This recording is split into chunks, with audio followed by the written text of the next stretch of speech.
Glória a Deus. Tá ótimo, pastor.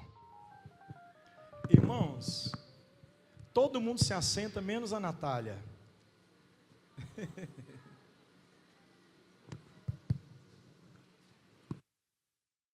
Natália, você pode vir aqui? Não quero te envergonhar, não. Quero só te dar um abraço aqui. Vem cá.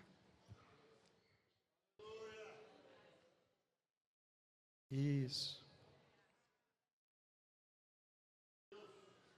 Aquela hora que eu entrei para pregar, vocês não perceberam não, mas eu entrei com sal debaixo da língua, que a minha pressão tinha ido lá no chão, eu custei a aprumar ali, irmãos. Eu pensei que eu nem ia terminar essa pregação, mas eu queria ter feito isso no início, viu, Natália? Ontem nós estávamos jantando, e ela chegou lá, e eu comecei a conversar com ela, e ela chorou assim, igual está chorando agora aqui. E eu falei para ela que o papel da igreja é ajudar, e se ela quisesse nós iríamos ajudá-la, e ela aceitou a ajuda, irmãos. Agora eu vou falar uma coisa para vocês: se você está aí subjugando no seu consciente que ela não merece a ajuda que você dá, é porque você não é cristão de verdade. O que ela vai fazer com a ajuda que você dá, você não tem nada a ver com isso. Sua obrigação é ajudar. E aí o pastor Gideon já arrumou um lugarzinho para ela, pastor, parece. Ela já quis vir no culto hoje, não é, Natália? Falou que está sofrendo muito, que não aguenta mais, mas não tem força. E a igreja, como é que vai reagir? Vai deixar ela morrer sem força ou vai dar força para ela tentar lutar mais uma vez? Vamos orar por ela, irmãos? Eu falei com você ontem que Jesus te ama muito. E não foi mentira não, viu? Jesus te ama mesmo. Cadê a esposa do pastor? Por favor, vem aqui, irmã. Esposa do pastor, fica abraçada aqui com ela. Eu quero que a partir de hoje vocês vejam a irmã Natália como a sua irmã em Cristo, tá bom? Isso aqui é o evangelho de Jesus. Passou disso é só balela, viu, irmãos? É porque a gente está esquecendo que a gente é igreja. Vamos orar por ela? Senhor Deus, em nome de Jesus. Se por acaso essa minha queda de pressão veio como retaliação do mundo espiritual, se são os demônios que querem prejudicar o que o Senhor tem para fazer, repreende agora. Deus, em nome de Jesus, nós ministramos vida, saúde e paz sobre a vida da Natália. Repreende, Senhor, os demônios, obra de macumba, bruxaria, macumbaria. O Senhor é Deus, o Senhor pode, o Senhor tem, o Senhor faz. Senhor, se o Senhor quiser libertar, o Senhor liberta, porque o Senhor tirou o gadareno de dentro de sepulcros. É muito mais fácil para o Senhor livrar essa mulher dos vícios do que fazer o que fizestes. Então, em nome de Jesus, nós ministramos libertação pelo poder que há no sangue do teu filho Jesus derramado no madeiro. Nós ministramos, Senhor, um novo tempo, um recomeço e uma vida de paz sobre a vida dessa mulher, em nome de Jesus. Em nome de Jesus. Me dê a mão aqui, filha. Me dê a mão. Senta lá, porque a partir de hoje tem um povo aqui que vai te ajudar, tá? Quero que vocês ajudem ela, irmãos. E é por isso que eu trouxe ela aqui à frente, porque eu preciso que vocês ajudem ela. Ninguém vai em lugar nenhum sozinho, viu, irmãos? Mas com a ajuda de Deus e com a força de apoio dos irmãos, nós podemos vencer. Tome seu assento novamente, muito obrigado. Parabéns, pastor Gideon. O senhor me surpreendeu. O senhor disse que ia levar ela para recuperação, mas o senhor trouxe ela para a igreja primeiro. Pois é, mas só de o senhor trazer ela no culto hoje. Quando eu entrei no carro dentro do hotel, ela estava atrás no banco de trás, pastor. Fiquei feliz demais. Entendeu? Então, isso é o evangelho de Jesus, tá, irmãos? Vamos prosseguir? Sim ou não? Olha, eu parei na parte de equilíbrio, mas eu ainda não concluí, deixa eu falar mais um pouquinho. Está aqui, né? Vai acabar saindo. Eu falo ou não? Sim ou não? Eu vou fazer só uma dissertação em cima desse ponto, porque tem gente que quando fala assim, pastor, aí ele relaxa, né? Aí ele diz, está vendo? Ainda bem que Deus mandou um pastor aqui, ó. Eu falo direto que não precisa dessas coisas, dessa santarrana soda toda, não. Aí, não é assim? Para que ser tão santarrão aí? Tá vendo? O pastor falou que tem que ter equilíbrio. Não precisa ser tão santo. E que momento que eu falei isso para você? Aquele que está sujo, suje-se mais. O que está santo, santifique-se mais, meu filho. Isso não tem nada a ver com santidade. Ponto de equilíbrio espiritual. Porque senão você fica igual um menino na fé, ou do contrário, você é um cético que não acredita em nada. E os dois são perigosos. Tanto ser um menino na fé, como também ser um cético que não acredita em nada. Mas entre um e outro é melhor ser um menino na fé do que um cético que não acredita em nada, tá bom? Mas o que eu quero propor para vocês é que Paulo está falando com Colossos, sim ou não? Quantos de vocês têm ciência de que Colossos era uma cidade que só produzia água fria? Quando você lê a história de Laodiceia, Jesus repreendendo-a por meio de sua mornidão, você tem que observar o contexto geográfico e ver que Laodiceia era um perímetro geográfico que tinha duas vazantes que ecoavam nela. Uma vinha de Hierápolis, que eram águas termas, águas quentes, e outra, Colossos, águas frias, águas geladas. Então esse negócio de equilíbrio que Paulo está propondo aqui, não é para você ser crente light, não. Eu falo ou não? Sim ou não? Porque tem gente que quase, ainda bem que esse pastor falou, eu penso assim mesmo, eu tenho que ser light. Eu não preciso vir na igreja todo dia, entendeu? Se não der para dar o dízimo, eu dou no mês seguinte. Olha lá, você viu? Não precisa ser. Não é isso que eu falei. Então é por isso que eu vou pontuar agora. Paulo está falando aos colossenses. E os colossenses estão frios. Então não é só equilíbrio. É equilíbrio com calor. Fala ou não, gente? Equilíbrio com calor. Mas não pode ser pouco calor. Porque senão você deixa de ser frio e acaba sendo morno. E para Deus é melhor você ser frio do que morno. Então não pode ser pouco calor. Tem que ser calor a ponto de pôr fervor na água. A igreja nasceu no fogo, cresceu no fogo e será arrebatada no fogo. Nós somos pentecostais e nós acreditamos nos dons e nos frutos que o Espírito produz. Paulo escrevendo aos Coríntios no capítulo 12, versos 8 a 11, ele diz acerca dos 9 dons. Dons de enunciação, dons de manifestação e dons de capacitação. De igual modo ele escreve aos Gálatas no capítulo 5, dos versos 18 a 22, e ele fala a mesma coisa. Agora, pela visão do Espírito produzindo frutos. Qual a diferença, pastor? Os dons, o Espírito trabalha através de nós, e não só em nós. Já os frutos são produzidos em nós, para que através de nós sejam manifestos. Então é totalmente no oposto. Enquanto os dons fazem com que Deus seja conhecido através de nós, os frutos fazem Deus conhecido em nós. E se você não tem nem dom e nem fruto do Espírito Santo, então você é um crente frio. E se você tem dom e fruto do Espírito Santo, mas não usa, você é um crente morno. Eu falo ou não? Vocês querem que eu fale ou não? Deus não quer te ver nem frio nem morno. Deus quer te ver quente. Aleluia. Por que você está dizendo isso, pastor? Porque o Espírito sempre vai produzir. É permanente a produção do Espírito.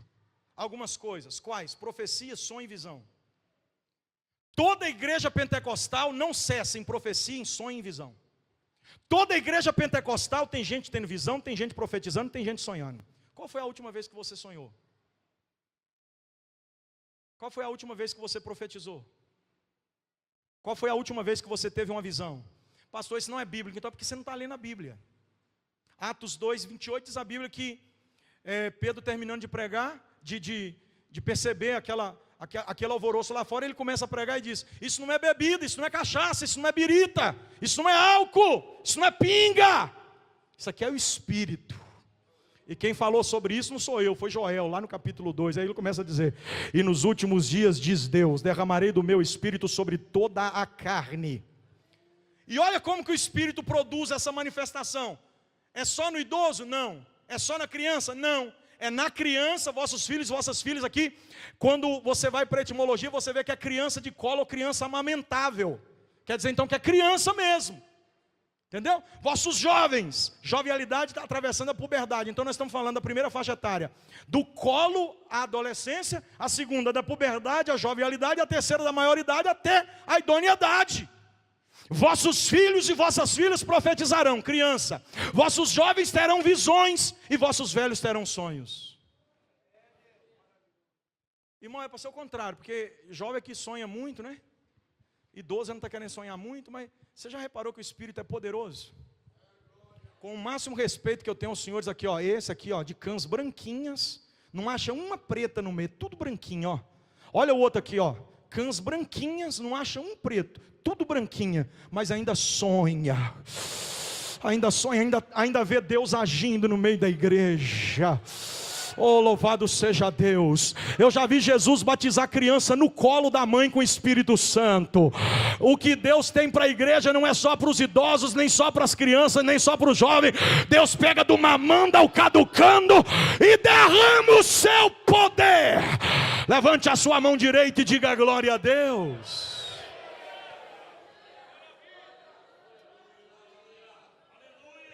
Outro sim.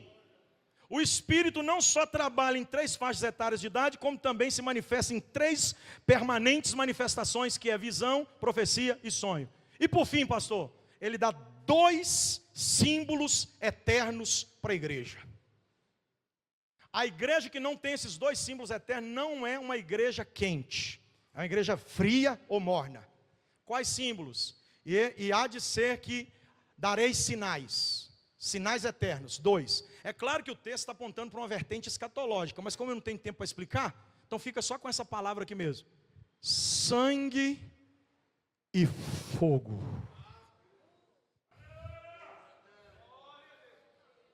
Igreja pentecostal é a igreja que não menospreza o sangue e o fogo. Se tiver sangue e fogo, é porque a gente está quente, rompeu a mornidão e atravessou a frieza. Deixa eu ver só os crentes quentes aqui essa noite. Há poder no sangue de Jesus e há fogo de Deus para aquecer a tua alma.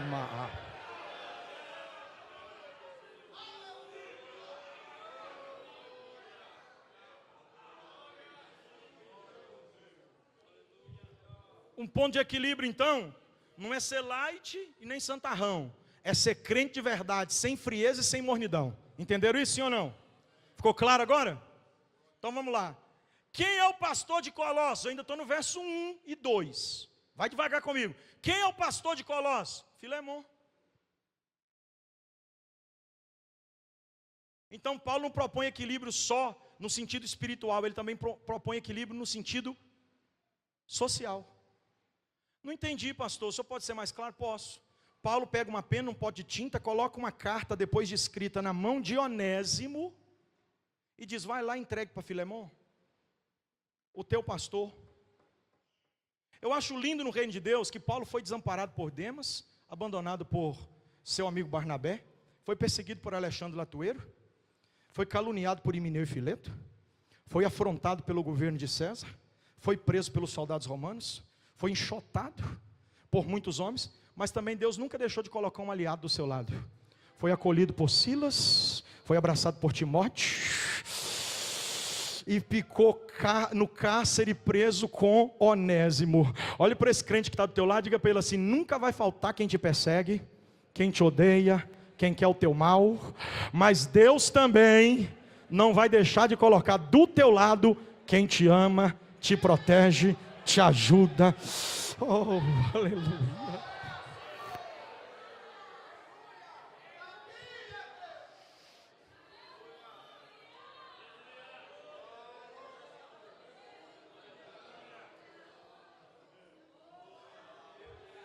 Ele fica preso com o irmão Onésimo. O problema é que o irmão Onésimo é um fugitivo, é um escravo fujão. E quem é o Filemão? Filemão é um homem de muita riqueza, é o patrão de Onésimo, dentro de uma linguagem bem contemporânea. Se Onésimo é o escravo, Filemão é o patrão. Então o pastor da igreja de Colossos é um homem de muitas posses. Não é qualquer um, é um homem da classe alta da sociedade, da alta classe da sociedade. Aí o que Deus faz? Deus faz com que Paulo coloque uma carta na mão do escravo fujão para levar para o seu patrão. E sabe como que Paulo escreve a carta? Ele escreve assim, ó, vou traduzir para você bem rápido aqui, que eu não tenho tempo. Ele diz assim, eu poderia te exigir, está no texto. Eu poderia te exigir porque te gerei nas minhas entranhas. Só que eu não vou te exigir, eu te peço. Olha a humildade de Paulo. Eu, Paulo, o velho como sou. Irmão, Paulo era só velho? Sim ou não? Claro que não, gente. Paulo carregava consigo muitas prerrogativas, inúmeras, quer ver quais? Vou citar só uma aqui, Efésios 4:11, Paulo dizia, o mesmo Deus deu para quem? Para a igreja, uns para, outros para, outros para, outros para, e outros para. Então olha o que Paulo está dizendo, eu sou apóstolo, olha para minha mão aqui, ó, dedo maior da mão, ó. Toca todos os demais, é porque eu vai na frente e cria conexão para todos os demais ministérios. É por isso que o apostólico veio primeiro e se encerrou em Paulo, ó. Percebeu? Dedão, ó, apóstolo. Ó, profeta. Você nunca mais esquecer. Usa só a sua mão que você nunca mais esquece, ó. O dedo indicador, o assim diz o Senhor. O dedão da mão, o maior da mão, é o que vai mais longe. É o evangelista, é o que se desloca geograficamente para levar a semente. E o anelar, pastor? Aliança de Deus com o pastor e do pastor com a igreja, ó. Pastor. E o pequenininho, pastor? O pequenininho é doutor mestre, porque é o único que entra na cavidade, no orifício do ouvido, ó, para tirar de lá de dentro a cera da incredulidade. Paulo era tudo em si só, apóstolo, profeta, evangelista, pastor e doutor. Mas ao invés dele dizer, eu sou apóstolo, profeta, evangelista, pastor e doutor, ele olha para o irmão Filemão e diz, eu sou o velho.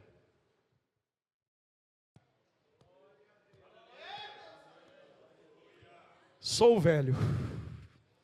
Então eu poderia te exigir, mas não vou te exigir, porque eu não vou falar quem eu sou em Deus. Eu quero me apresentar quem eu sou aqui. Eu sou o velho. Mas te peço, sem exigência nenhuma eu te peço, humildemente eu te peço, recebe o irmão Onésimo, irmão nosso. Isso aqui mexe comigo demais, irmãos. Paulo sabe que o irmão Filemão está aqui, e que o irmão Onésimo está aqui na sociedade. Imagine a sociedade hoje, o médico e o gari, o empresário e o funcionário. Você está conseguindo entender onde eu estou querendo chegar? Só que ao invés de Paulo pegar o irmão Onésimo e levar para a altura que estava Filemão, antes dele fazer isso, ele mesmo desce para o nível de Onésimo. Então, não tem como Filemão resistir. Por quê? Porque quando Paulo se iguala ao irmão Onésimo, ele está dizendo, se tu quiser ficar sozinho aí em cima, fica. Mas se quiser participar do reino, desce. Porque ele é irmão nosso. Escravo ele foi quando não servia a Deus. Ele fugiu pensando estar solto, sendo que na verdade permaneceu preso. Só que quando se encontrou preso, se viu liberto. É paradoxal demais. Tem muita gente solta, presa. Tem outro povo que se sente escravo de Deus, mas está livre de tudo. Só os escravos de Deus aqui. Ai, Jesus. Eu vou falar um trem para vocês, porque está aqui, vai ter que sair. Aqui dentro médico não é médico, gari não é gari. Aqui dentro todo mundo é irmão nosso. Irmão nosso.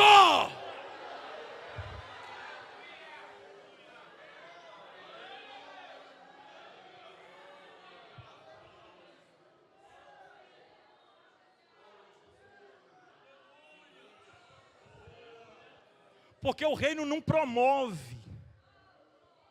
O reino exige a renúncia. O reino não promove para a gente renunciar. O reino exige renúncia para ele nos promover. Então Paulo não pega o escravo e coloca na condição de senhor. Ele pega o senhor e traz para a posição de escravo. Porque Jesus disse que para ser grande primeiro tem que ser. Ai, Jesus, me ajude a pregar, Senhor. Lá, olha o que aconteceu comigo. Eu estava pregando num culto lá em São Félix de Minas. O prefeito da cidade é crente, ele é diácono da igreja. Aí apresentaram tudo e era ceia do Senhor. Aí lá vai o prefeito passando. E esse aqui, esse indivíduo da qualidade que... irmão, o que é isso? Um indivíduo da minha qualidade. Esse caquinho aqui de pó. Esse bicho aqui. Esse indivíduo imundo aqui. Estava sendo servido pelo prefeito do município. Ele disse: participa da ceia do Senhor, meu irmão. Aí eu me peguei pensando e o Espírito pôs um lembrete eterno na minha alma. E quando eu lembro, eu gosto de compartilhar isso. Deus falou para mim que lá fora Ele manda no executivo, mas aqui dentro é só mais um servo do Deus Altíssimo. Abraça esse crente que está do teu lado, diga para ele assim: nem menor nem maior, a gente é tudo do mesmo tamanho. O sangue de Jesus Cristo nivelou todo mundo igual.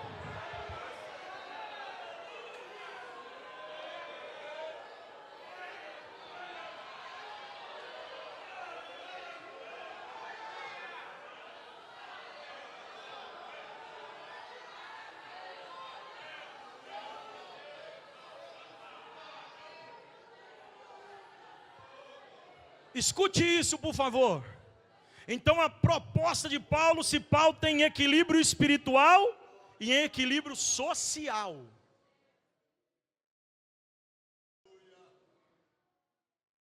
Eu não sei se eu falo. A igreja não pode ser um lugar de distinção. Aqui não há equivalência. Aqui há nivelamento. Vocês sabiam que tem gente na igreja que se supervaloriza, se superioriza? Isso, naturalmente, obviamente, consequentemente, vai trazer inferioridade aos demais. Então tem gente dentro da igreja que se sente a última bolacha do pacote, só se esquece que é a que está mais quebrada no fundo do saco. E tem gente na igreja que por causa desses que estão subindo em Gilete para fazer discurso, estão se sentindo muito para baixo. O Espírito de Deus está usando a minha boca para te dizer que aqui você não é grande nem pequeno. Se for grande, eu te quebro e te faço descer.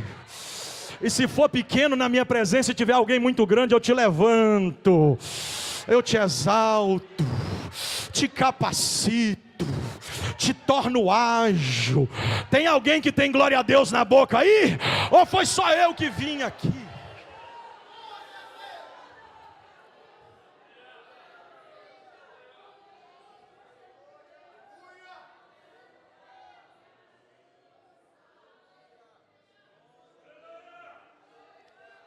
Abraão, tu não vai mais ser Abraão, agora é Abraão, porque eu sou Deus que tem o poder de trazer o que lhe falta. Sarai, tu não vai mais ser Sarai, agora vai ser Sara, porque eu tenho o poder de remover o que te sobra. Quando Deus não acrescenta o que falta, Ele remove o que sobra, mas Ele não deixa ninguém maior ou menor do que ninguém. Eu não sei se você está precisando de uma remoção de aresta, se você está sentindo demais, está orgulhoso demais, está prepotente demais, porque para Deus não muda nada no trabalho. Do mesmo jeito que Ele é poderoso para pegar um Davi no pasto e colocar no palácio, Ele é poderoso para pegar um Nabucodonosor no palácio e levar para o pasto. É você que sabe se vai ter que ser removido ou acrescentado, mas Deus é poderoso para trazer nivelamento. Gostou, come muito, não gostou, come pouco, mas a comida é essa. Tem gente sofrendo com síndrome de inferioridade, com transtorno bipolar, com transtorno do pânico, e quando chega na igreja, ao invés de ser acolhido no nivelamento, é enxotado pela superioridade de alguns. Teu dízimo pode comprar coisa na terra, viu, meu filho? Mas no céu não compra passaporte. Dinheiro compra cama, mas não compra sono. O dinheiro compra muita coisa, mas não compra a eternidade com Cristo. Cuidado para você não pensar que é maior do que alguém, porque acabar sendo muito menor do que ele. A eternidade vai revelar quem é grande de verdade. Se é o mendigo da porta do palácio ou se é o dono do palácio no trono do palácio.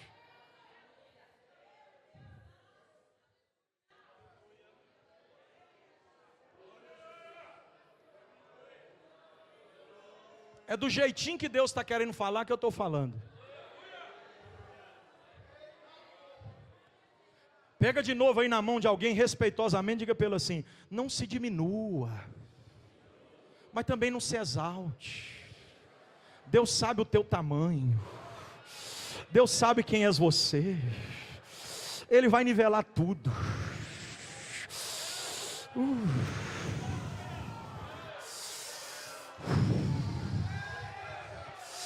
Sabe o que eu acho lindo no reino de Deus? É que Jesus, na porta de entrada do céu, ele diz assim, está escrito na Bíblia, Mateus 25, 34, é a premiação dos salmos, Mateus 25, 34, entrai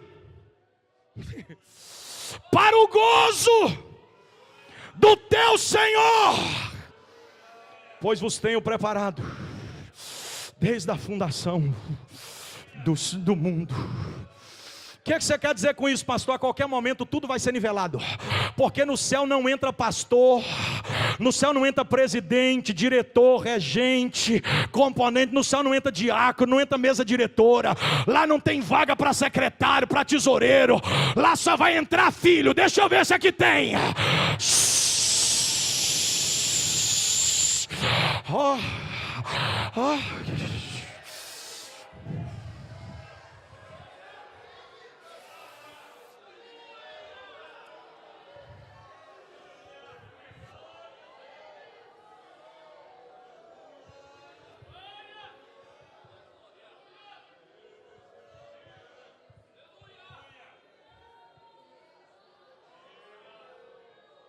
Eu estou com vontade de pregar, viu? Eu nem comecei a mensagem ainda, eu estou no verso 1 e 2. Mas eu li foi no 23. Só que tem uma coisa, irmão. Dá um sorriso para esse crente que assentou do teu lado aí, dá? Dá um sorriso bem aberto para ele. Diga para ele assim, é 9h15. É verdade, ó o relógio marcando 9h15, ó. Hã? É 9h05 no seu? Oh, glória a Jesus, velho. O meu está comendo uma banana acelerada, então. 9h15 ou não é nesse aqui? Olha aqui. Em cima de onde, meu filho? Ah, tá bom. Então vai dar tempo de caminhar mais um pouquinho, sim ou não? Vamos lá. Os irmãos que estão atrás, eu estou vendo dispersão, por favor, muita atenção. Então é equilíbrio espiritual e equilíbrio social. Entenderam até aqui? Não ficou dúvida nenhuma?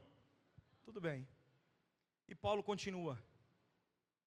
Depois dele mostrar que esse equilíbrio com calor promove nivelamento social, porque essa é a função da igreja, ser equilibrada, mas ser autêntica, calorosa, e ao mesmo tempo ser socialmente nivelada.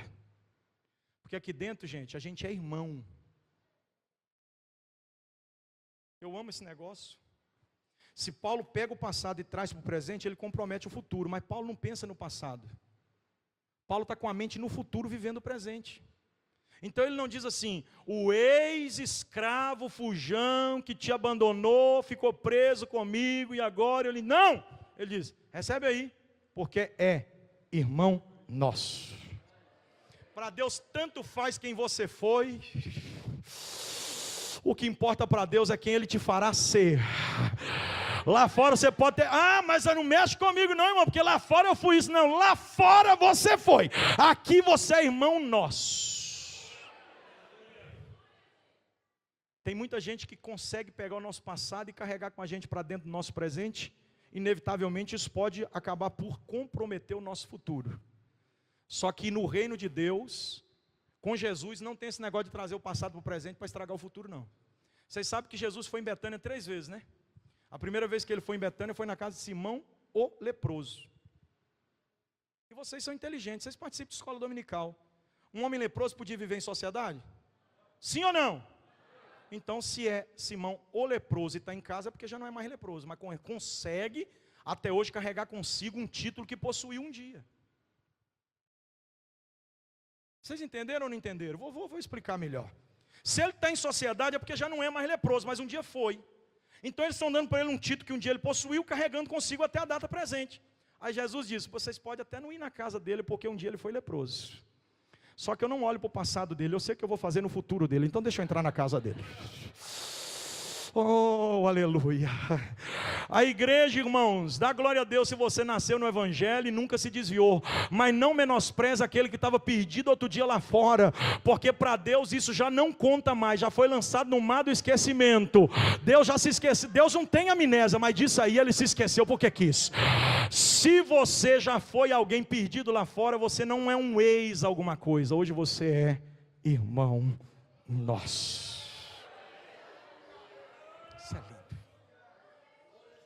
Eu não tenho tempo para caminhar com vocês por todos os versículos, então deixa eu ir direto ao ponto, porque senão depois alguém vai ficar assim, pastor, mas o senhor leu um texto lá e não falou nada dele. Então deixa eu pular aqui muitos versículos, chegar no 23 com vocês rápido aqui, porque senão não vai dar tempo. Escute isso. E tudo quanto fizerdes, fazei-o, ou façais de todo o vosso coração.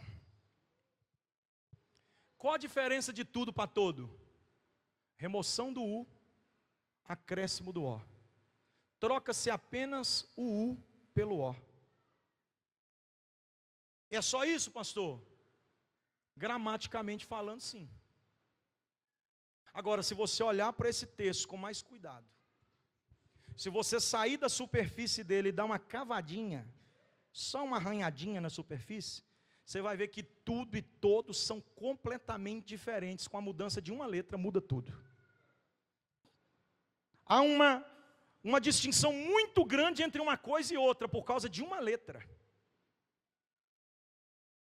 Paulo está falando com uma igreja que precisa se posicionar com o pé na terra e a cabeça no céu, com equilíbrio, com calor, com nivelamento, mas também com ações. Vocês sabiam que até o inútil pode ser útil? Sim ou não? Quem sabia que até o inútil pode ser útil? Pegue aí a sua Bíblia, por favor, em Filemão aí. Salvo engano, verso 8. De Paulo a Filemão.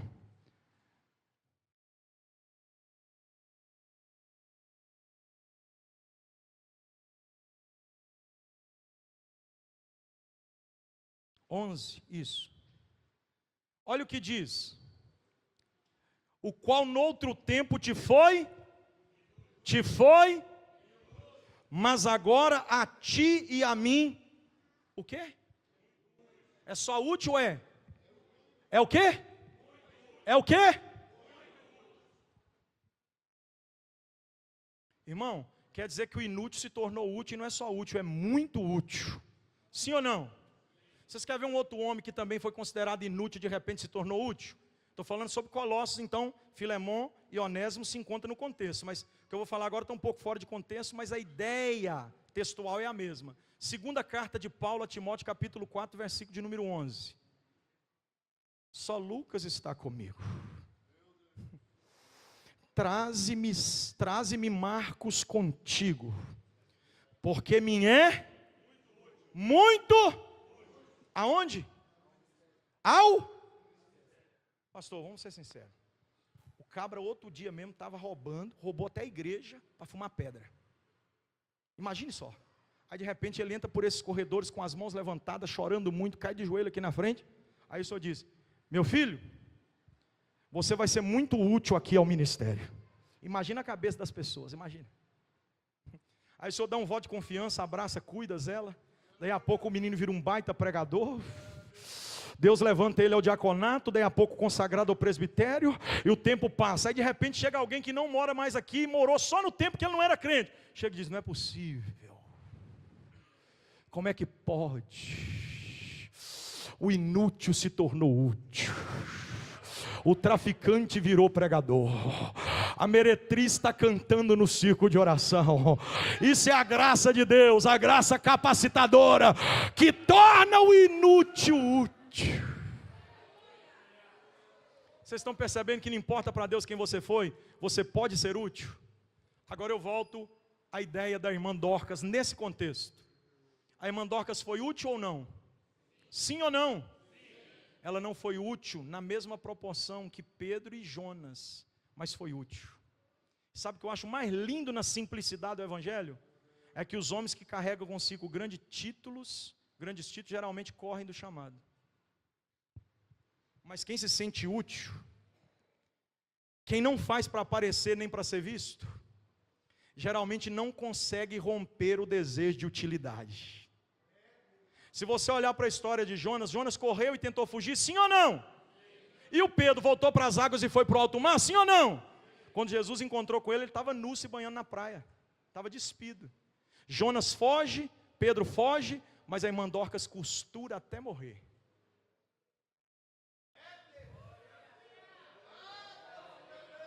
Porque quem entende a sua utilidade, não menospreza o seu ofício.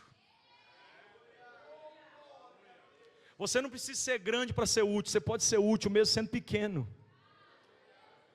Pastor, mas eu fui fulano de tal, lá no passado não existe mais na tua vida, ninguém muda o passado, ele só está na sua memória fotográfica, é só você eliminar ele, igual lixeira de computador, quando vai fazer a programação. Então, irmão, em nome de Jesus, se você já foi alguma coisa, deixa para trás e seja útil. Pastor, eu não vou. Então beleza, vou ter que contar um trem para vocês agora então. Eu não vou ser útil, pastor, porque eu não me sinto capaz de ser útil. Então você vai correr? Sim, pastor, vou. Então corre como Jonas. Pastor, eu não aguento, eu vou negar Jesus, eu sei que eu sou fraco, a minha carne é fraca, a minha mão não é convertida, a esquerda sim, mas a direita ainda não se converteu, e eu não vou aguentar, eu vou cortar a orelha de mal, eu não! Então corre. Corre, que Jesus sempre tem um encontro nas águas com os fujões. Só que não são águas calmas, viu? São águas tempestuosas e frustradas. Para a vida de Jonas, águas em tempestade. Para a vida de Pedro, águas frustradas. O que você quer dizer com isso, pastor? Ou você se sente útil com agulha na mão, ou como um escravo fujão, que agora é crente em Jesus, ou do contrário, tu vai fugir do chamado, e o chamado vai correr atrás de você, e você não vai ter paz para viver. Eu falo ou não, gente? Sim ou não? Olha para esse crente que está do teu lado aí, por favor. Diga para ele assim, ó, aceita, que dói menos.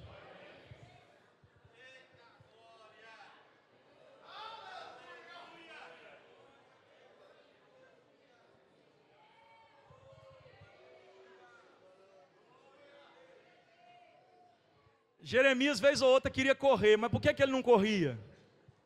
Porque queimava. Irmão, quem é chamado por Deus pode até tentar fugir, mas se a tua chamada for costurar roupa, não tem como fugir, é melhor você aceitar que dói menos. O irmão Onésimo fugiu da casa do patrão, mas não conseguiu fugir do controle do Deus eterno que chamou ele para uma missão. Vocês estão entendendo isso, sim ou não? Então, irmãos, escute essa daqui, por favor. Você não vai parar nada não, você não presta nem para desviar, você vai ficar vivendo tempestade e frustração a vida toda, a menos que você aceite, para doer menos. Deus te chamou por uma utilidade, cada um dos senhores e senhoras que aqui estão, Deus chamou vocês para uma utilidade. E Deus não quer menos do que tudo nesta utilidade. Pastor, mas eu não tenho tudo. Deus sabe o quanto você tem. Ele não está pedindo que você dê mais que pode. Estou falando na sua habilidade. Bezalel, por exemplo, foi levantado por Deus para a edificação do tabernáculo, de todas aquelas coisas. E a Bíblia diz que o Espírito do Senhor o encheu de sabedoria e habilidade. Irmão, a irmã Dorcas certamente quando foi dar o primeiro ponto naquela calça, ela não sabia. Daí a pouco ela começou a treinar, porque a prática leva à perfeição, não é isso? Ninguém nasce sabendo nada. Bezalel, quando foi chamado, ele ainda não tinha, mas Deus deu. Aleluia. Eu sei quando eu estou pregando, mas também sei quando eu estou profetizando. Tem um negócio de Deus acontecendo aqui. Levante as suas duas mãos, porque um é pouco. Está descendo a habilidade dos céus aqui agora. Só para quem quer ser útil, para quem já se sentiu inútil, mas não quer continuar sendo inútil.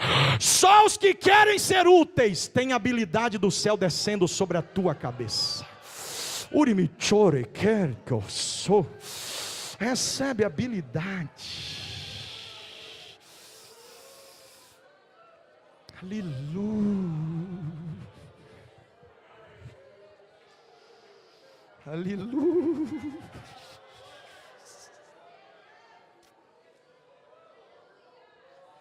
Aleluia. Eu vou falar um trem para vocês aqui, pastor. Tem gente que está dentro desse culto aqui que ia procurar o Senhor para pedir desligamento. Está aqui dentro desse culto. Porque já estava com a porta aberta para o pecado entrar. Estava tão fraco que já não conseguia mais prosseguir. Só que não vai visitar o seu gabinete para pedir desligamento. Vai visitar o seu gabinete para pedir funções. Pastor, se eu tenho alguma coisa para me fazer, eu preciso ser útil. Eu preciso fazer alguma coisa para Deus. Eu fui pastor de um rapaz que o cara era bem sucedido, bem casado, bem resolvido, bem financeiramente. E um dia ele me chamou para visitar ele disse: pastor, por favor, ora por mim, porque eu já pensei várias vezes essa semana em me suicidar. Aí eu digo: mas por que, meu filho? Seu casamento vai mal? Não, pastor, meu casamento é uma benção.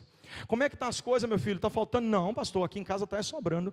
Como é que está o serviço, meu filho? Está se realizando profissionalmente? Pastor, eu faço o que eu amo, eu estou feliz. Mas por que então? Pastor, tem um vazio aqui. Eu não sei como é que eu vou preencher, não. Eu queria pedir para o Senhor, pelo amor de Deus, me dá pelo menos um pano de chão para me passar na igreja.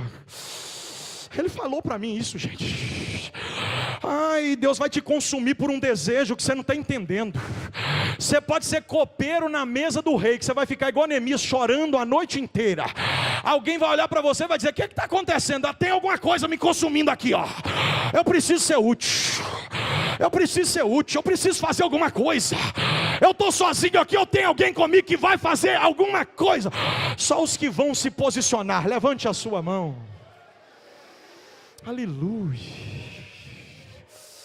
Aleluia.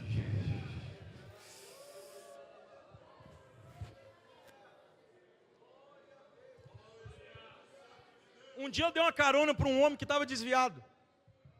Ele falou para mim assim: rapaz, você acredita que eu estava aqui já tem, ó? Rapaz, tantos crentes passaram aqui que eu conheço e não pararam para me dar carona. E o Senhor parou para me dar carona. E na hora que ele entrou no carro, eu falei assim: aí, vamos voltar, você sabe que o seu lugar está lá e tal. Aí começou a se emocionar e falou assim: pastor, se todo cristão soubesse a riqueza que tem dentro da boca dele, ele não ficava de boca fechada. Olha a quantidade de gente que passou aqui, pastor, e me menosprezou porque eu estou desviado, porque realmente a vida dele foi bem obscura no passado, né? E aí ele se desviou e se embaraçou novamente. Então, se a casa fica limpa, vem mais 7, imagina o estado que ele ficou depois, imagina. Então não era fácil qualquer um parar mesmo. É isso. Só que ele falou uma coisa comigo que eu nunca mais me esqueci: existe uma riqueza espiritual na tua boca. Só que você insiste em ser inútil. Quando você estiver jantando num restaurante, alguém chegar pedindo alguma coisa, olha para o olho desta pessoa, dá uma encarada como eu fiz com a irmã Natália, e deixa Deus te usar, porque você pode ser útil. Mas não é só no púlpito não, porque o púlpito é lugar de Deus nos usar, sim, mas não é só no púlpito que Deus usa o homem. A gente pode ser útil na vizinhança, na escola, na faculdade. Abra a tua boca e Deus a encherá. Oh, eu quero ouvir você dar glória com vontade. Jesus quer te usar na faculdade. Urimichore quer que eu sou. Aleluia. Aleluia. Aleluia.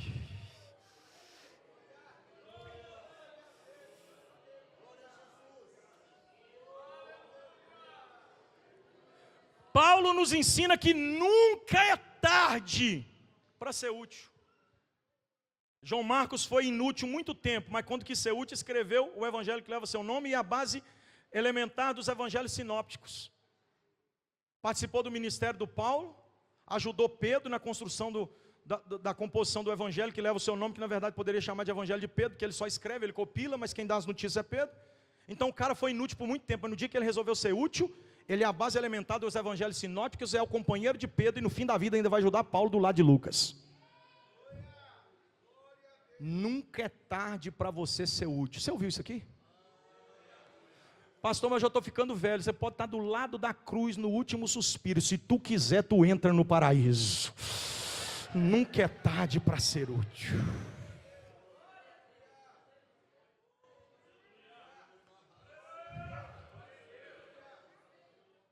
Irmão, hoje eu estou com a vontade de pregar. Vocês não estão entendendo não.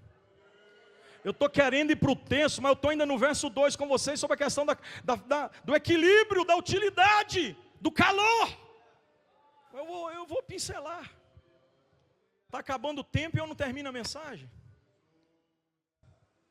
Você pode ser útil.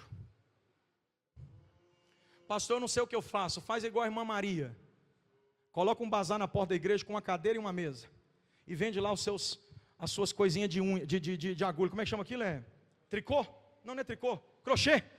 Faz um crochêzinho, coloca lá em cima da mesa, na porta da igreja, quando os irmãos estiverem chegando para o culto. Assim nasceu os ceifeiros missionários. O maior departamento de missões de Minas Gerais, na igreja de cuja qual fiz parte por 13 anos. Como é que começou, pastor? Com o apogeu dos grandes pregadores, de Luiz Antônio, que caiu no avião da TAM lá em... Não! Ele esteve lá pregando, mas isso aí foi bem depois. A obra começou com a irmã Maria, com a mesinha na porta, dizendo, eu preciso fazer missões. Ai, Jesus, me ajude a pregar, Senhor. Eu já recebi muita ajuda para a obra missionária, porque eu trabalhei como secretário de missões muito tempo, mas uma das que mais me arrebentou foi um vendedor de picolé, que bateu na porta da minha casa. O dia estava amanhecendo, ainda estava até meio escuro ainda, e ele cheio de vigor, meio afoito, assim, respirando fundo. Pastor, pelo amor de Deus, pega isso aqui que eu não posso ficar com isso mais. Eu falei, o que está acontecendo, meu filho? Eu passei a noite inteira acordado, e a voz de Deus falando comigo, ajude a obra, ajude a obra. Pastor, tudo que eu vendi de picolé essa semana, está aqui, toma, porque obra de Deus a gente não faz com muito, a gente faz com disposição. Dá para ser útil. Abraça esse crente do teu lado, diga para ele assim, eu não quero saber o que você pode, eu quero saber que você pode alguma coisa, e faz o que você pode em nome de Jesus. Diga para ele, não faz muito, faz o que pode, só que faz alguma coisa, porque todo mundo pode ser útil.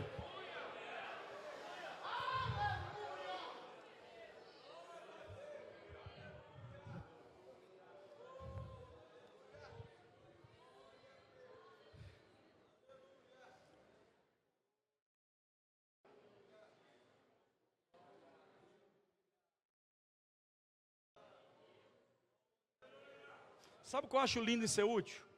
É que todas as vezes que a gente se dispõe em ser útil ao reino de Deus, Deus traz a utilidade de um dos teus servos em favor da nossa vida. Um dia eu estava pregando num evento junto com outro pregador, e a gente estava naquela estrada, começo de ministério, né? Prega aqui, prega ali, prega aqui, prega aqui, agenda casada, fica 3 dias aqui, 4 dias ali. Enfim, eu sei que a gente estava todos dois na prova. Aí de repente veio um desejo no meu coração, dar uma oferta para ele. Aí estava um dinheiro para cair na minha conta. Naquele tempo não existia Pix, tinha que ir lá no banco com o cartão e sacar na boca do caixa. Mesmo assim fazer aquelas manobras tudo pôr a mão, né? Aquele trem tudo aí. Aí fui lá, falei, se tiver lá é dele. Chamei ele, não sabia que ele era correntista do mesmo banco. Aí nós entramos, fui no caixa eletrônico. Aí o caixa eletrônico tem essa divisão aqui visual, né? O globo ocular está aqui, então você não vê mais do que 180 graus, né? Ele está para lá, não vi nada. Aí tocar, pá, saldo, 0. Aí eu digo, então não é de Deus. Porque se fosse de Deus, estava aqui, eu daria para ele. Aí fechei, guardei o cartão na carteira, estou saindo. Quando eu estou saindo, eu estou vendo ele no outro caixa. Irmão, Deus só está esperando a gente desejar ser útil.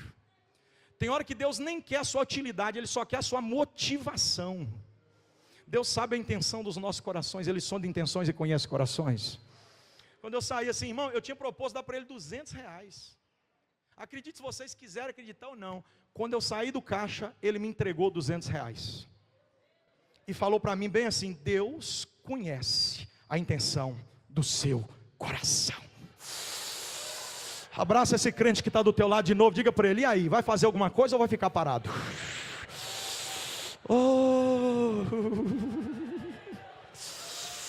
Quando você faz para Deus, você não está fazendo para Deus só não, você está fazendo para você, porque a Bíblia diz que o que empresta para o pobre, é o que dá ao pobre, empresta para Deus.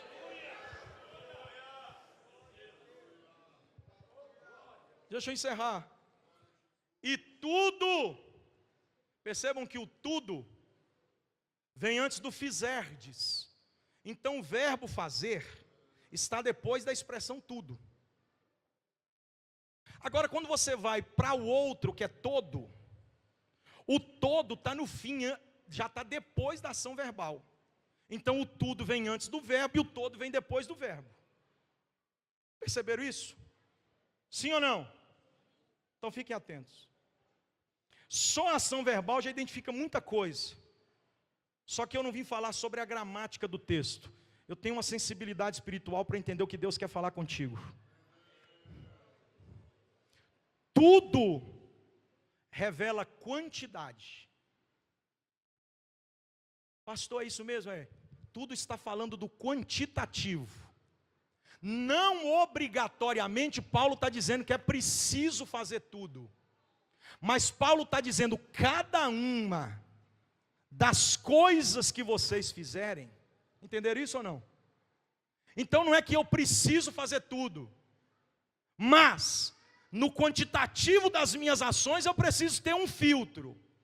Vocês querem ver que não precisa fazer tudo? Olha o que ele disse aos Filipenses no capítulo 3, versículo 13 e 14. Ele diz assim: irmãos, quanto a mim, eu não julgo que haja alcançado. Alcançado o quê? A condição de fazer tudo. Mas, fator intermediário indicativo após a vírgula diz: quantas?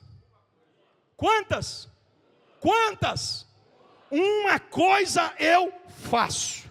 Não faço tudo, mas faço minimamente o que é possível. Não faço tudo, mas faço equivalente ao que está no meu alcance de ser feito. Mas uma coisa eu faço. Quantas coisas, gente? Lê aqui para mim, quantas? Aí presta atenção. Só que aí ele nos confunde. Ele nos confunde e aí você tem que ter mais atenção para entender. E é que... Então o predicado que condiciona o verbo de ação identifica o propósito do sujeito que fala. E é que... Aí ele mostra duas ações verbais. Esquecendo-me. Prossigo. Tem duas ações verbais, dois verbos de ação. Mas ele não falou que faz só uma. Ele faz quantas? Uma coisa. É uma ou é duas? Porque diz que faz uma, e na hora que mostra o que faz, está mostrando que faz duas. Vocês estão percebendo? Então ele só faz o que é possível. A gente não precisa bater cabeça, quebrando cabeça para fazer um monte de coisa. A gente só tem que fazer a coisa certa. Amém? Faça a coisa certa. Não faça tudo, mas tudo que você puder fazer, faça. De que jeito, pastor? Com duplicidade. Esquecendo-me. Ele não só te utiliza do verbo esquecer. Ele faz isso na primeira pessoa do singular, no tempo presente, e ele faz isso anexo ao pronome que identifica o sujeito. Quer dizer então que não é Deus que tirou da cabeça dele não, tá? Isso aqui não é Deus me fez esquecer. Esquecendo-me. Eu é que tirei daqui. Esquecer não é fazer. É por isso que ele diz que faz só uma coisa, porque esquecer não é fazer, é deixar de fazer. Esquecer é deixar de lembrar. Então o que é que Paulo está fazendo mesmo? Só uma, prossigo. Do meu passado eu não lembro, mas para o meu futuro eu prossigo. Pelo prêmio, para o alvo. Aleluia. Aleluia. Então quando Paulo diz tudo, ele não está dizendo que faz tudo, mas ele está dizendo que faz pelo menos o que é preciso. E o que é preciso, pastor? Prosseguir para o alvo, pelo prêmio da soberana vocação de Deus que há em Cristo Jesus. Termino então dizendo: tudo que fizerdes, fazei-o de todo. É aqui que está a diferença. Não é que você tem que fazer tudo, mas a condicional do que é feito passa pelo fruto de como é feito. Fazei-o de todo o teu coração. Enquanto tudo, pastor Gideon, fala do quantitativo, o todo fala da inteireza. Conseguiram guardar isso aqui? Tudo é quantidade, e todo, pastor? Inteireza. Não pode ser com 90%, com 1/3, com 2/3, com 1/4, com 3/5, enfim. Tem que ser de todo. Aleluia. E o que significa inteireza? Deus quer entrega total. O diabo te aceita pela metade, mas Deus não quer só 99%. Deus só aceita se for tudo e todo. Aleluia. Aleluia. E tem mais uma, esse todo que fala da inteireza, mostra também de onde é a inteireza do coração, e mostra também a equivalência da inteireza, não como aos homens, mas como a Deus. Além de ser inteiro, tem que ser verdadeiro. Os pregadores estão encenando teatro, estão seguindo o script da performance de apresentação. A igreja brasileira está passando pelo período teatral, onde a gente encena, mas não vive a encenação. Para a igreja a gente se apresenta uma coisa, para a vida pública, para a vida individual, privada, a gente é outra. E Deus está usando a minha boca para te dizer, nem 99,9% eu aceito. Se faltar 1/10, o inferno te espera. Comigo é inteireza. Inteireza. Inteireza. E quer mais uma? Não pode ser com hipocrisia, com demagogia, porque a igreja também está vivendo por um período em que a gente acha que ela está adorando, mas isso é a espontaneidade do gesto. A espontaneidade do gesto não revela a essência do coração. Deus não se pressiona com produto nem prateleira, irmão. O vasilhame não engana Deus, viu? É muita embalagem, pouco produto. Deus está olhando para a mercadoria da fé e está dizendo, é só rótulo. Eu quero essência, eu quero verdade, eu quero sinceridade, eu quero.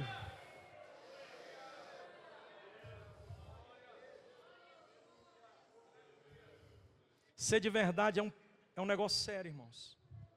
Você pode não ter gostado da minha mensagem essa noite, mas eu vou terminar dizendo para vocês o seguinte: se a gente aceitar o que Deus espera de nós, e dar para Deus o que Deus realmente espera que venhamos o dar, Deus nos dará muito mais do que a nossa capacidade de receber. Só que a gente está querendo receber muito de Deus, sem dar para Deus minimamente o que Ele espera de nós. Enquanto Deus tem mais para dar do que a nossa capacidade para receber, Ele tem esperado de nós muito mais do que nós temos dado. E Deus não nos dará menos do que tudo que tem para nos entregar, quando nós também entendemos que não podemos dar para Ele menos do que o que Ele espera de nós. Conseguiram receber essa mensagem? Salomão foi o único homem que recebeu sabedoria daquele nível, mas também foi o único homem que colocou 1000 bois no Monte Gibeão. Quando eu dou para Deus o que Deus espera de mim, Deus dá para mim muito mais do que eu esperava dele. Para mim orar com vocês, porque meu tempo acabou, existe 3 níveis de relacionamento na Bíblia. Para mim orar com vocês, 3 níveis de relacionamento na Bíblia. E o terceiro só alcança quem está na inteireza e na verdade. Qual, pastor? O primeiro nível é Mateus 6,33. O que está escrito lá, pastor? Buscar o reino de Deus, a sua justiça, e estas coisas ou demais coisas serão? Esse aqui é o cuidado pessoal, né? Isso aqui é suprimento de necessidade pessoal. É Deus te dar tudo que você precisa. Te calçar, te vestir, te alimentar, te dar um teto para morar. Isso aí já está bom demais, sim ou não? Só no primeiro nível de relacionamento a gente já vai bem. Vai ou não vai? É o básico dos básicos. Primeiro nível de relacionamento, Gideão. Básico do básico. É onde não falta, mas também não sobra. E Deus cuida da gente, né? Vai calçando, vai vestindo, vai alimentando. E a gente vai vivendo a providência diária do pão de cada dia. Só que Deus não tem só o básico dos básicos, não. Se você quiser desfrutar de um novo nível de relacionamento com Ele, você pode sair de Mateus 6,33 e ir lá para o Salmo 37, versículo 4. Você sai do suprimento de necessidade pessoal para realização de sonhos individuais. Aonde está isso na Bíblia, pastor? Deleite-te no Senhor e Ele concederá o que deseja. Não é o coração dele, é o teu. Então Deus é expert em realizar sonhos individuais. Então dá para a gente sair do básico, que Deus não vai te matar. Eu não prego a teologia da prosperidade, mas também não prego a miséria. Se você sentir o desejo de ter, sonhar com isso, Deus pode te dar um carro melhor, uma casa melhor, uma vida melhor. Pode, irmão, porque deleita-te no Senhor e Ele concederá o desejo do teu. Isso aqui é um novo nível, ó. Já subiu, sim ou não? Já não é suprimento de necessidade pessoal, agora é realização de sonho individual. Só que não para por aqui. Eu queria que eu pusesse bem grande aqui Efésios 3:20, o sonoplasta. Me ajuda aqui, gente do som, irmãos. Põe para mim Efésios 3:20 aqui, por favor. Bem grande aqui no telão. Aqui está o terceiro nível de relacionamento com Deus. Só que esse nível de relacionamento com Deus, não é todo mundo que vai experimentar. A maioria das pessoas ainda está no primeiro. Pouquíssimos alcançaram o segundo. E raríssimos entrarão no terceiro. O que está escrito em Efésios 3:20, pastor? Ora, aquele que é poderoso para fazer muito mais abundantemente além daquilo que pedimos ou pensamos, segundo o poder de Deus que em nós opera. Qual é esse nível de relacionamento, pastor? É quando você começa a viver o que você nunca sonhou, o que você nunca imaginou, o que você nunca projetou, o que sequer pensou. Deus vai fazendo mais, além da sua expectativa, além da sua imaginação, além dos seus sonhos, além das suas necessidades. Levante as mãos, porque as duas, porque uma é pouco, vai, levante as duas, uma baixa não. Eu profetizo que se você participar do tudo e do todo, Deus te fará viver um nível elevado de relacionamento. Se prepare para receber muito mais além. Muito mais além. Muito mais além.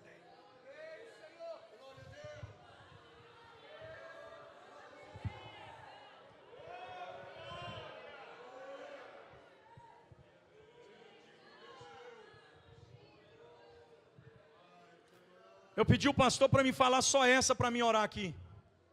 Eu oro em 2 minutos. Talvez você não saiba disso, mas Paulo viveu uma situação trágica na ilha de Malta. Deus tinha dito para ele que ele estava indo para a Itália. Para onde ele ia? Para onde é? Só que o Espírito tinha uma parada obrigatória com ele em Malta. O destino dele qual era? Qual era mesmo?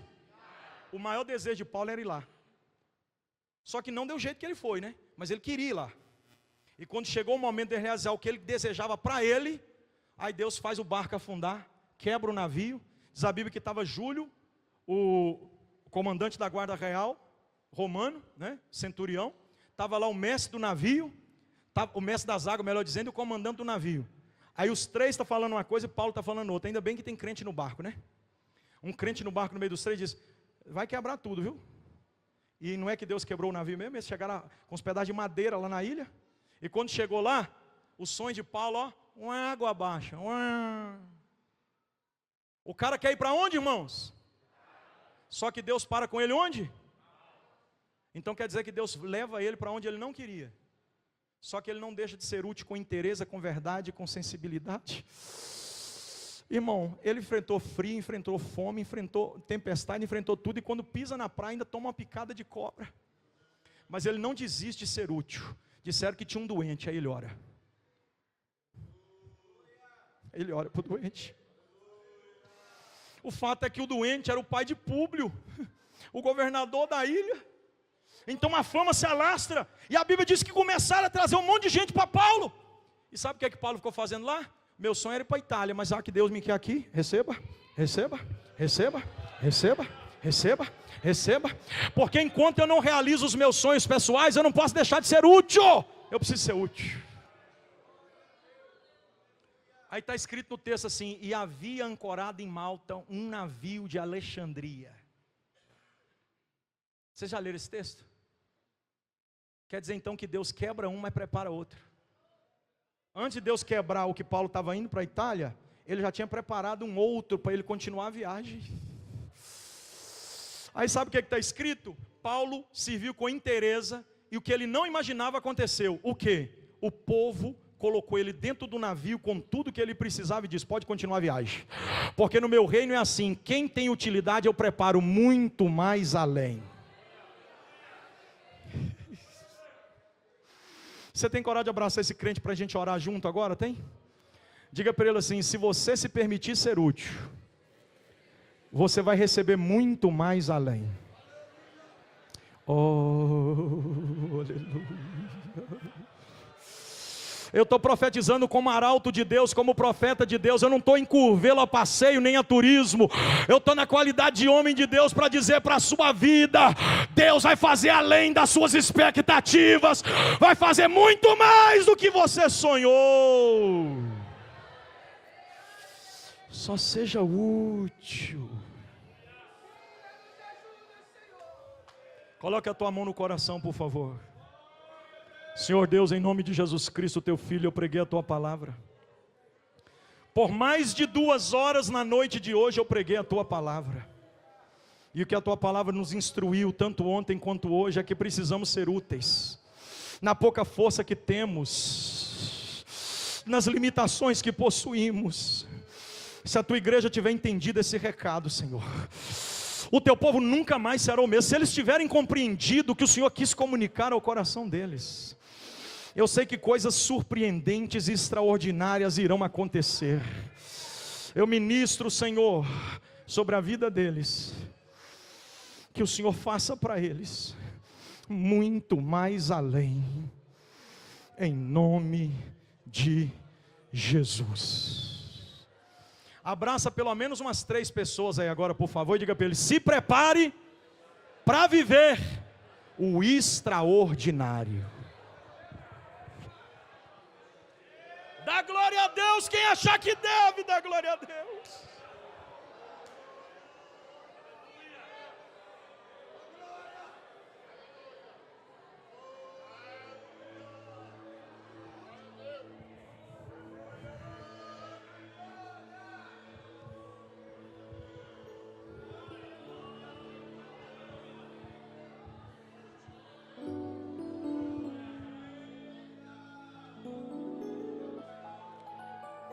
Você pode ficar abraçado com teu irmão de pé, assim como eu estou com o pastor Gideon, pode?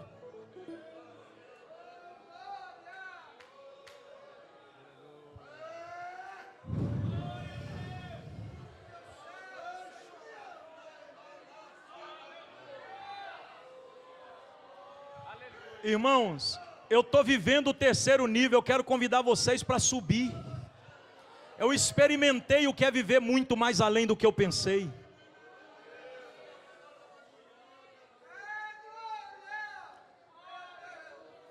Outro dia mesmo, irmãos, eu estava lá perdido. 2009 foi a virada de Deus na minha vida, mas eu estava perdido. Não foi eu que aceitei Jesus, foi Jesus que me aceitou. Eu era um escravo fujão como Onésimo, sem utilidade nenhuma. Eu era a frustração dos meus pais. A angústia da minha família era eu, gente. Só que Jesus me aceitou. Quando Jesus me aceitou, eu só tinha estudado até a 6ª série. Eu só pedi para Ele não soltar as minhas mãos, porque eu não queria mais voltar para aquela vida.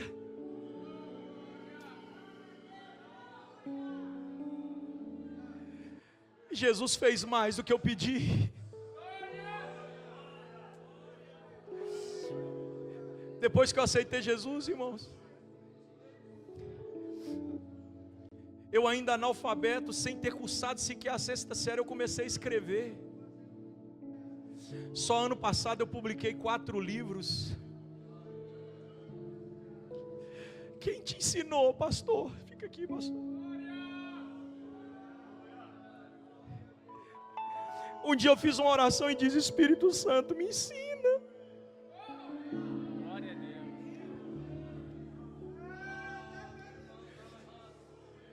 Eu sou o único aluno de teologia que formou como professor junto com os alunos. Eu dava aula para os meus alunos enquanto fazia as provas do curso em bacharel em teologia. Gente, eu nunca pensei que eu ia atravessar o bairro de casa. Eu atravessei o bairro, a cidade, o estado, a federação. Tem só 15 anos que eu levantei as minhas mãos cansadas. Jesus me levou para pregar em 21 dos estados desse país, em 10 países ao redor do mundo. Mas eu nunca pensei nisso. E eu não estou falando isso para exaltar quem eu sou, é para dizer para vocês que Deus é poderoso para fazer.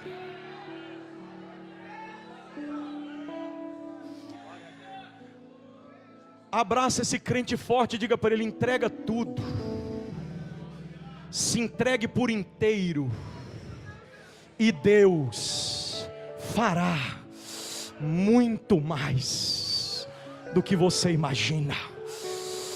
Diga para ele: está preparado? Deus vai dar uma reviravolta. Sua história não termina assim. Urimicho remutriaos.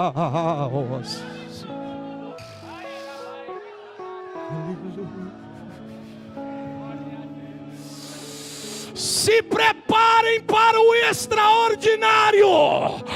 Essa cidade será impactada por esta igreja.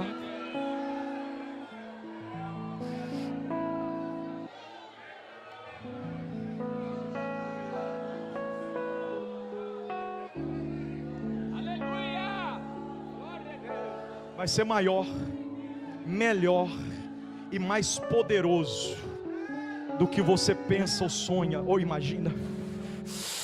Você tem coragem de ser boca de Deus na vida desse crente para a gente orar agora?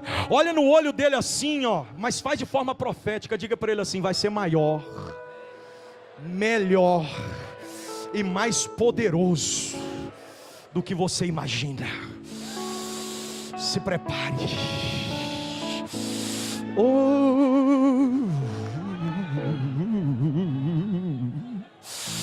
Está baixando sobre esta igreja uma graça capacitadora. Deus está distribuindo habilidades aqui agora. Quem tem glória dá glória, quem tem aleluia dá aleluia. Quem é batizado com o Espírito Santo seja renovado